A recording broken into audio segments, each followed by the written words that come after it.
গ্রিলটা দেখে কি একটু লোভনীয় লাগছে না? আমার তো ভীষণ ভালো লাগে স্টারের এই গ্রিলটা। তাদের সালাদটা অনেক বেশি মজা, তার সাথে তো সফটি সফটি পরোটা। সো হ্যালো এভরিওয়ান, কি অবস্থা সবার, কেমন আছেন? আশা করছি ভালো আছেন। আমি তো ভীষণ ভালো আছি। চলে এসেছি নতুন আরেকটা ভিডিও নিয়ে।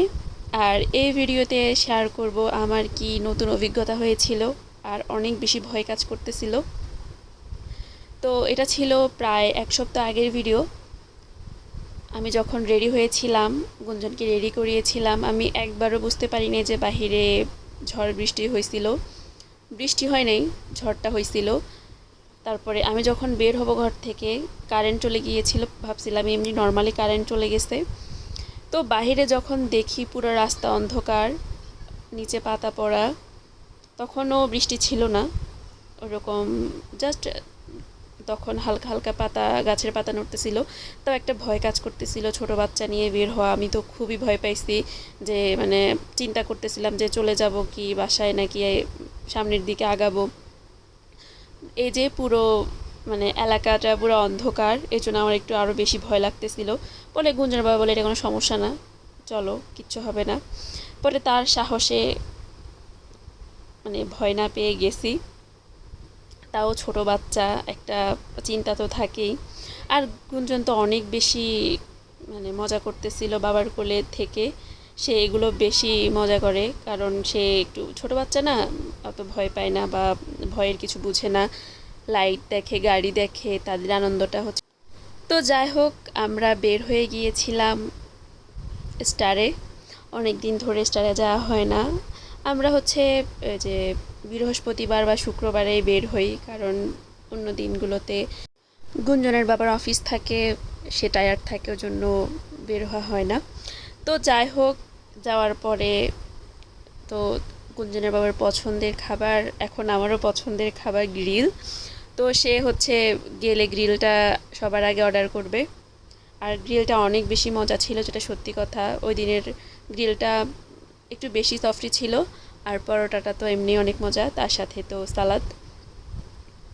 তো এরপরে সে ফালুদা খাবে, গুঞ্জনের বাবার পছন্দের আরেকটা আইটেম ফালুদা। আর স্টারের খাবার সবই ভালো, মানে বদনাম করার মতো কিছু নেই, বা খারাপ দিক বের করার মতো আসলে সত্যিকারে কিছু নেই। সব খাবারই অনেক বেশি ভালো, যারা খেয়েছে তারা জানেন। তো এরপরে ফালুদা অর্ডার করার পর আমরা, তার পছন্দের ঠিকই, কিন্তু তার থেকে আমিও ভাগ নিয়েছি, আমার মেয়েও ভাগ নিয়েছে। গুঞ্জন তো অনেক মজা করে খেয়েছে, কারণ এটাতে মিষ্টি ছিল, গুঞ্জনের মিষ্টি অনেক বেশি পছন্দ। তো যাই হোক, এদিকে তার খাওয়া শেষে সে এখন জল খাবে। সে যখন জল খাবে, তার খাওয়া শেষে আমি তার জন্য অপেক্ষা করি সে কখনই মামপটটা আমাকে দিবে। এই যে খাওয়া শেষে কি সুন্দর করে মামপটটা আমাকে দিয়ে দিছে, এদিকটা আমার অনেক বেশি ভালো লাগে।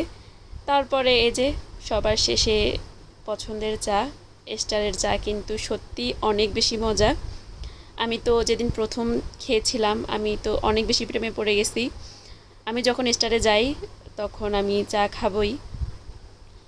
তো চা খাওয়া শেষে আমাদের এখন প্রায় আধা ঘন্টার মতো বসে থাকতে হয়েছে, কারণ বাহিরে অনেক বৃষ্টি।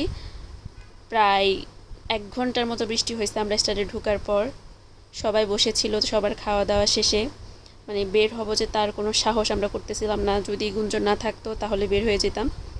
তো বৃষ্টি হওয়ার শেষে বের হয়েছি, অনেক মানে ভয় কাজ করতেছিল। এই যে বিদ্যুৎ চমকাচ্ছে, অনেক বেশি নার্ভাস ছিলাম। মানে এত পরিমাণ বৃষ্টি হয়েছে, পুরো রাস্তার মধ্যে জল জমে গেছে, এরকম অবস্থা। তাও আমি ভয় পাইছিলাম। বিদ্যুৎ চমকানোটা দেখে আমার মনে হয়েছে যে গুঞ্জন একটু ভয় পাচ্ছিল তার চেহারা দেখে, কারণ আমার পুরা কি অবস্থা চেহারার। তো এদিকে গুঞ্জন তার বাবার কোলে ছিল। পরে গুঞ্জনের জন্য কলা লাগবে, গিয়েছিলাম কলা কেনার জন্য। এই দোকানের কলা ভালো, কারণ সবসময় ওনার থেকেই কিনি। ওনারা আগে একটা ভ্যানে বিক্রি করতো, এখন সুন্দর করে একটা দোকান দিয়েছিল। তো যাই হোক, এরপরে আমাদের কলা টলা কিনা শেষে আমরা এখন বাসায় যাব। এরপর আমাদেরকে কিছুক্ষণ হাঁটতে হবে বাসায় যাওয়ার জন্য। আর এদিকে যে পরিমাণ বিদ্যুৎ চমকাচ্ছে, আমার তো মানে হাত পা কাঁপতেছিল। এদিকে আমার মেয়েও একটু একটু ভয় পাচ্ছিল, তার মাথায় একটু একটু জলের ফোঁটা পড়ছিল। কিন্তু মানে আমি এত পরিমাণ ভগবানকে ডাকছি যে যাতে কোনো সমস্যা না হয় ওর। কিন্তু ভগবান আশীর্বাদে ওরকম কোনো সমস্যা হয় না, ওর জ্বর আসে নাই। তো ফাইনালি আমরা এখন বাসায় চলে যাব। তো আজ এ পর্যন্তই।